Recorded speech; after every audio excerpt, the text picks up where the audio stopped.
ஓம் Sri Sairam. June 13, 2026. சுவாமி வழங்கும் இன்றைய அருளமுதம். கல்வி அறிவின் உண்மையான வடிவம் பணிவே.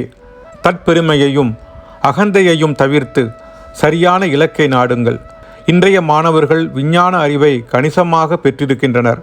இது புலன்களால் உணரத்தக்க உலகில் நாகரீக வாழ்க்கையை நடத்துவதை ஊக்குவிக்க மட்டுமே உதவுகிறது.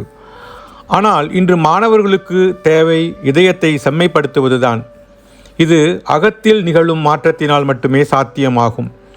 நவீன கலாச்சாரத்தை பின்பற்றும் மாணவர்கள் தங்கள் அறிவுத்திறனை மட்டுமே வளர்த்து கொள்ளாமல் பரந்த கண்ணோட்டத்தையும் வளர்த்து கொள்ள வேண்டும். இந்த காலகட்டத்தில் மாணவர்களுக்கு 2 விதமான கடமைகள் உள்ளன. ஒன்று, நவீன நாகரிகத்தின் சவால்களை எதிர்கொள்வது. மற்றொன்று, நாட்டின் பண்டைய ஆன்மீக மற்றும் கலாச்சார பாரம்பரியத்தை பேணி காப்பது. மாணவர்கள் தேசத்தின் இலட்சிய குடிமகன்களாக பிரகாசிக்க வேண்டும். பரிபூரணமான கல்வி என்பது ஒரு மனிதனை கருணையுள்ளவனாக ஆக்க வேண்டும். உடலுக்கு தகுந்த பயிற்சிகளை தருவதுடன் இதயத்தை பண்படுத்தி தூய்மையாக வைத்து கொள்ள மாணவர்கள் பாடுபட வேண்டும். தெய்வீக அருளுரை, மார்ச் 4, 1993. உலகியலான அறிவுடன் கூடவே ஒருவர் பணிவு, ஒழுக்கம், நற்குணநலன் ஆகியவற்றை பெற வேண்டும் என்கிறார் பகவான் ஸ்ரீ சத்திய சாயி பாபா. ஓம் ஸ்ரீ சாய்ராம்.